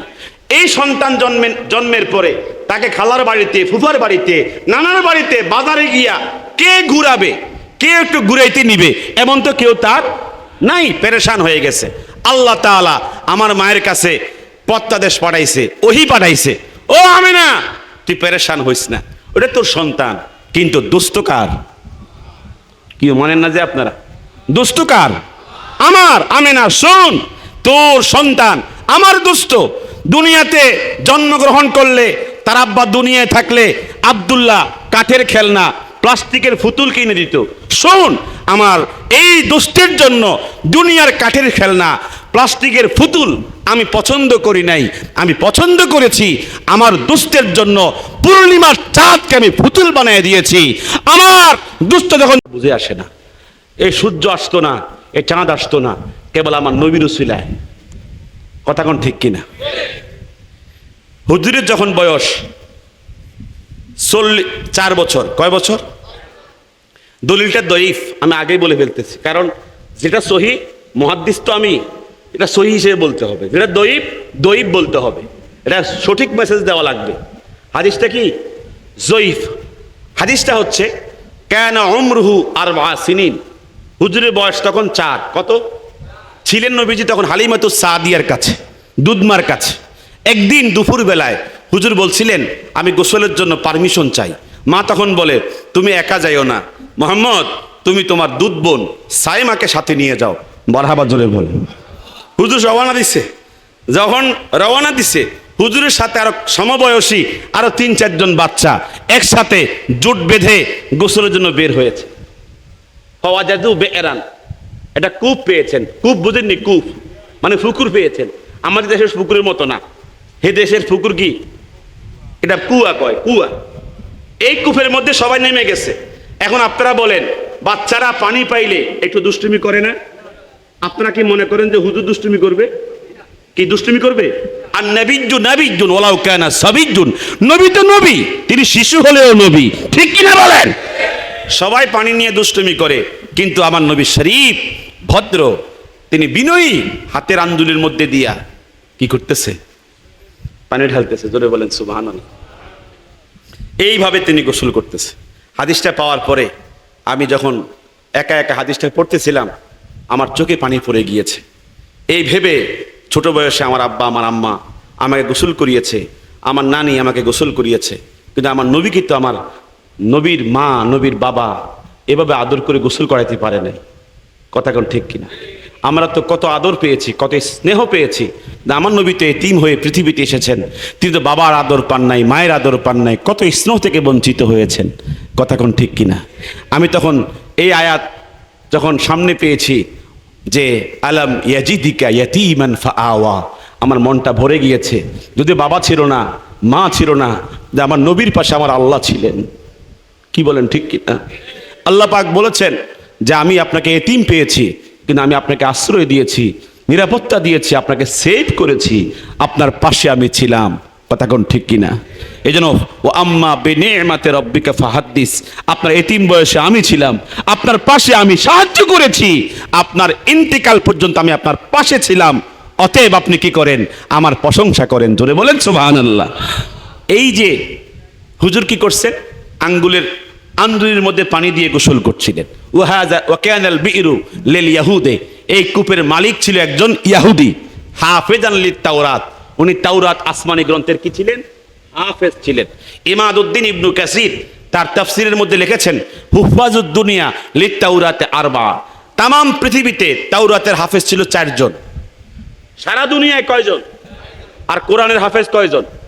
বর্তমানে কত? 6 কোটি। কয় কোটি? 6 কোটি। সারা দুনিয়াতে তাওরাতের হাফেজ মাত্র 4 জন। আর কেউ কেউ বলছেন, ইমাম কুরতুবী বলছেন একজনও নাই, একজনও নাই। কেউ কেউ বলছেন একজনও ছিল না। এটা ইখতিলাফ আছে। তাহলে এই যে কূপের মালিক, উনি তাওরাতের কি ছিলেন? হাফেজ ছিলেন। শোনেন মনোযোগ দিয়ে, কষ্ট হচ্ছে নাকি? আমার বয়ান মনে বেশি কঠিন হয়ে যাচ্ছে, বুঝতে সমস্যা হচ্ছে না তো? মাঝে মধ্যে ভয় পাই যে অনেক হাদিস বলি, পাবলিক না বুঝলে তো আমার এই মুহাদ্দিসি কি, আমার ক্লাসে শেষ, ওয়াজের মাঠে শেষ, কিছু হবে না। কষ্ট হচ্ছে না তারপরে? এই হাদিসটা মনোযোগ দিয়ে খেয়াল করেন। হুজুর যখন গোসল করতেছিলেন, এই কূপের মালিক এসে কূপের কাছে হাজির হয়ে গেছে তার কর্মচারী নিয়ে। সকাল থেকে পানি সেচ দিচ্ছিলেন খেজুর বাগানে, খালি বালতি নিয়ে এসে দেখে সকালের কূপ ছিল অন্ধকার, এখন আলোকিত। এখন কি? আলোকিত। এটা দিনের আলোতে ন, আমার নবীর আলোতে। হঠাৎ করে তাকায় দেখে ঝল ঝল ঝল ঝল করে চতুর্দিকে নূর ভাসতেছে। ফাতাআজ্জাবাল ইয়াহুদু তাআজ্জুবান, ইহুদি আশ্চর্য হয়ে গেছে। হঠাৎ করে তাকায়া দেখে হুজুরের জেসে মোবারক ছিল কচি, 4 বছরের শিশু নবী তো, এই কাপড় ছিল সাদা। যখন লেগে গেছে পানিতে, যখন ভিজে গেছে, ভিতর থেকে উদ্ভাসিত নূরের ছিটায়, নূরের আলোতে গোটা অন্ধকার কূপটা আলোকিত হচ্ছে। দৌড়ায় গেছে তাওরাতের জন্য। ওইটি তাওরাতের হাফেজ, উনি জানে হুজুরের কি আছে, সানা সেবত তাওরাতের মধ্যে আছে। ওই খণ্ড কান্দে নিয়ে নবীজির সামনে খুলছে, খুলি দেখে শেষ নবীর নাম মুহাম্মদ, কিতাবের মধ্যে লেখা। জোরে বলেন সুবহানাল্লাহ। তখন তিনার প্রবল বিশ্বাস, প্রবল ধারণা, এই কূপে, আমার কূপে যিনি গোসল করছেন তিনি আমার শেষ নবী, যার জন্য আমি হাতে চুমা দিয়া তার মোহব্বত প্রকাশ করেছি।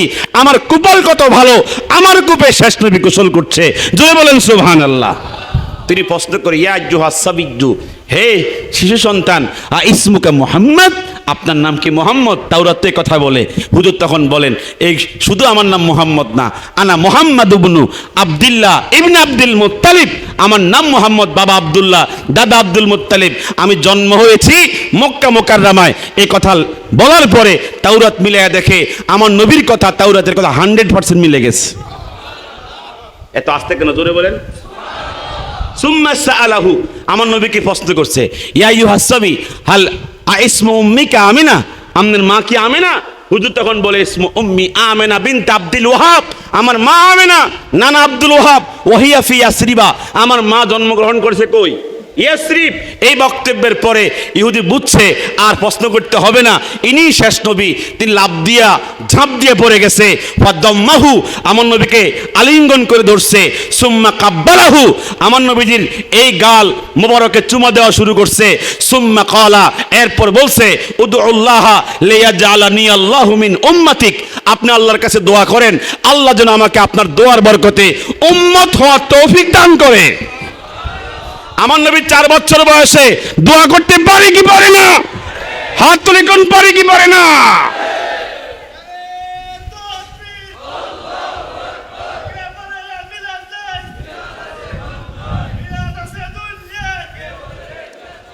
এখন নবীজিকে হাদিসের মধ্যে শেষে আসছে, আলিঙ্গন করে জড়ায় ধরছে, চুমা খাচ্ছে আর বলছে, আপনি আমার জন্য দোয়া করেন যেন আল্লাহ পাক আমাকে কি করে, আপনার উম্মতের মধ্যে তৌফিক আমাকে দান করে। হুজুর তখন বলছে, আল্লাহুম্মা ইজআলহু মিন উম্মতি, আল্লাহ ইহুদি আমার উম্মত হতে চায়, তুমি তাকে সুযোগ দাও। আস্তে করলেন, জোরে কন্যা সুবহানাল্লাহ। ইহুদি মরে না, আর আমার নবীও নবুয়তের দাওয়াত শুরু করে না। যখন দাওয়াত শুরু করেছে, নবীজির তৃতীয় নবুয়তের 3য় বছরে আমার নবীর হাতে তার ইসলামের তৌফিক হয়েছে, উম্মত হওয়ার সুযোগ হয়েছে। জবান খুলে কন্যা সুবহানাল্লাহ। আচ্ছা, যাই হোক, আমি আর বেশি কথা বলছি না। আপনারা জানেন আলোচক যিনি আজাদি সাহেব, ঢাকা থেকে আসছে, আবার ঢাকা যাওয়া লাগবে। ওনার গাড়ি হচ্ছে 12:30টায় লাস্ট ট্রিপ, সিলেট থেকে যাওয়া লাগবে। এর জন্য আমিও যেহেতু রানীগঞ্জে গিয়ে একটা কষ্ট হয়ে গেছে আমার, ওখান থেকে এখানে আসতে হয়েছে, আবার এখান থেকে ড্রাইভার আমাকে সোনাকান্দে নিয়ে যাওয়া লাগবে। এই মিলিয়ে আমি যে আপনাদের মাঝে কিছু কথা সুযোগ পেয়েছি, আমি নিজেও শুকরিয়া জ্ঞাপন করছি। আপনারা এখানে কিছু কথা শুনতে পেরেছেন, আল্লাহ পাক যেন এই কথাগুলোর উপর আমল করার তৌফিক দান করেন। আর দুইটা হাদিস বলবো 5 মিনিটের মধ্যে, কষ্ট হবে না তো? সমস্যা হচ্ছে না তো আপনাদের? এই হাদিসটা হচ্ছে, খুব খেয়াল করে শোনেন। হাদিস কানা হচ্ছে, রাসূলুল্লাহর যখন বয়স মাত্র 12 বছর। কত? জোরে বলে না কত? ইমাম ইবনু ইসহাক হাদিস কোট করেছেন, হাদিস রেওয়ায়াত করেছেন, হুজুর যখন বয়স 12 বছর, তখন আবু তালেবের সাথে হুজুর সকালবেলা নাস্তার জন্য বসছে। আবু তালেব বলছে, বাতিজা, আমরা সবাই নাস্তা খেয়েছি, তুমি তো একটু বাহিরে ছিলে, আসতে তোমার লেট হয়েছে, তোমার নাস্তা তোমার জন্য দেওয়া হয়েছে, তুমি শুরু করতে পারো। হুজুর তখন বলছেন, চাচি আম্মা কি খেয়েছে? তারা সবাই খেয়ে ফেলেছে। বোনেরা খেয়েছে? ভাইয়েরা খেয়েছে? সবাই শেষ করে ফেলছে। হুজুর তখন বলছে, আমাকে মাইনাস করতে পারে ঠিক, কিন্তু আমি মাইনাস করতে পারি না। বয়স কত? সকলে কনা কত? তো নবীজি বলছেন, সবাইকে ডাকেন, আমি সবাইকে নিয়ে খাবো। হুজুর তখন, চাচা তখন বলে, তুমি যেই পরিমাণ ছাতু নিয়ে বসছো, তোমারই তো পেট ভরবে না।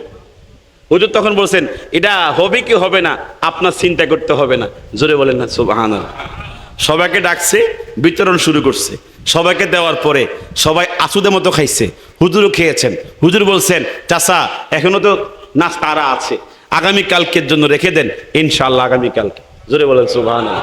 পরের দিন বসছে, খেতেছে, শেষ হয় না, কমে না। চাচা তখন বলে, তুমি কি করতেছো এগুলো? ও বাতিজা, তুমি কি করতেছো? হুজুর তখন বলছেন, আমি আজকে শেষ করে দিব, যেটা আপনি সন্দেহ করতেছেন। যদি আপনি সন্দেহ না করতেন, যতদিন আমি খাইতাম আল্লাহ বরকত দিত। জোরে বলেন সুবহানাল্লাহ। তাহলে বোঝা যায় হুজুরের নবুয়তের যে মুজিজা, নবুয়তের যে পাওয়ার, এগুলো জন্মের আগেও জন্মের পরেও প্রকাশিত হয়েছে। 40 থেকেই প্রকাশিত হয়েছে, এটা ভুল কথা। 40-এর আগে প্রকাশিত হয়েছে, হুজুর নবুয়তের উপরে ছিলেন বলেই। কথা কোন ঠিক কিনা? এভাবে নবীজির কি হয়েছে? নবুয়তের জুহুর হয়েছে 40 বছরে। নবুয়তের সাথেই পৃথিবীতে ভূমিষ্ঠ হয়েছে নবীজি। ঠিক না বেঠিক? মধ্যখানে তুফান গেছে না বাংলাদেশে, বিশাল তুফান গেছে। 40-এর পরে নাকি নবুয়ত পেয়েছে। কথা কয় না, 40-এর পরে পাইছে না, 40-এর পরে জুহুর হয়েছে, প্রকাশ হয়েছে। কিন্তু নবীর জন্মগ্রহণ যখন করেন, তখনও নবী হয়ে জন্মগ্রহণ করেছেন। জোরে বলেন সুবহানাল্লাহ। আর একটা হাদিস বলছি, কষ্ট হচ্ছে না? 59 বছর। কত বছর? তো মক্কা বিজয় হয়ে গেছে। আল্লাহ পাক বলেন, কদ জাআল হাক্কু ওয়া যাহাকাল বাতিল, হক এসেছে, মিথ্যা বিতাড়িত হয়েছে। আল্লাহর ঘরে মূর্তি আর থাকার সুযোগ নাই, সব ভাঙেন। সাহাবা একরাম ভাঙছে, বাকিয়াত ওয়াহেদা, একটা মূর্তি বাকি রইছে। হুজুর তখন বলছেন, মূর্তি ভাঙছো যে, বাকি রাখছো কেন? কয়টা কুরাইশ বংশের মূর্তি, আমনের বংশেরটা আমনে ভাঙলেই আর কোনো কি হয় না, কোনো রকমের অসুবিধা হয় না। হুজুর তখন বলছে, আমি তো ভাঙবো, আমার জামাই কোথায়? তাকে আমার সাহায্যকারী হিসেবে ডেকে দাও। জামাইকে ডাকছে। হুজুর তখন বলছে, ইয়া আলী এজেলেস আর কুবু আলা মানকাবাইকা, বসো, তোমার কাঁধে আমার উঠতে হবে মূর্তি ভাঙার জন্য। ফাজালাসা, আলী বসে গেলেন। ফারাকিবান নবিয়্যু সাল্লাল্লাহু আলাইহি সাল্লামা আলা মানকাবাইহি, আলীর কাঁধে নবীজি উঠছে। কি? কার কাঁধে? আলী ইবনে আবি তালেবের কাঁধে উঠছে। উঠার পরে আলী ইবনে আবি তালেব বলে, হুজুর আমনে যে এত ওজনের, এটা আমার জানা ছিল না, আমনে নামেন, মূর্তি ভাঙন লাগবে না, মূর্তি ভাঙা লাগবে না। হুজুর তখন বলে, না না না, মূর্তি ভাঙতে হবে। ওই যে একটা আগ্রহ আছে না, এই না তুমি দাঁড়াও, কোন আমি তো পারতেছি না। জোরে বলে না সুবহানাল্লাহ। আমার তো সম্ভব না, এই যে গামায়া জমিনের ভিতরে গিরে যাচ্ছি। আল খাসাইসের 2য় খণ্ডে হাদিসটা বর্ণিত হয়েছে, আমি জমিনের ভিতরে গিরে যাচ্ছি। হুজুর আপনি নেমে যান। হুজুর তখন বলছে, না মূর্তি ভাঙা লাগবে, তুমি দাঁড়াও। দাঁড়াইতে পারতেছে না, হুজুর নেমে গেছে। হুজুর তখন বলছে, আমি তো নেমে গেছি, আর আমি এখন বসবো, তুমি আমার কান্দে ওঠো। আলী তখন বলে, হুজুর মশা বসে না, মাছি বসে না, আমনের কান্দে আমি উঠবো, সম্ভব না। হুজুর তখন বলছে, আদেশ করলে তোমার আদেশ পালন করতে হবে, আমি এখন বসি, তুমি কান্দে ওঠো। উঠছে। ফালাম ইয়াবলুগি সাতহা, নাগাল পায় না। হুজুর তখন বলছে, তুমি নাগাল পাইবা কেন? আমি 3.5 হাত, তুমি কত হাত? কথা কন না, কত হাত? 3.5 হাত, মোট 7 হাত গেছে। 40 হাত উপরে হচ্ছে কি মূর্তি। তুমি আর আমি মিলে তো কি হবে না, নাগাল পাওয়া যাবে না। আমি যখন হাত তোলার জন্য বলবো, তখন হাত তুলবে। তখন নবীজি বলছেন, ইরফা ইয়াদাইকা, হাত তোলো, মূর্তি ভাঙো। হুজুর যখন বলছে হাত তোলো, মূর্তি ভাঙো, হুজুরের কথার ফয়েজ কি, তাওয়াজ্জু কি? আজকে যারা তাওয়াজ্জু মানে না, ফয়েজ মানে না, ওলি আল্লাহর কথার মধ্যে তাওয়াজ্জু আছে না নাই? হাত তুলি কোন আছে না নাই?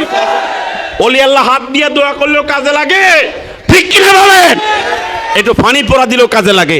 আজকে যারা অলির কাছে আসে না, পানি পোড়া নেয় না, মাথায় একটু হাত বুলাইতে আসে না, অলির কথার তাওয়াজ্জু বিশ্বাস করে না।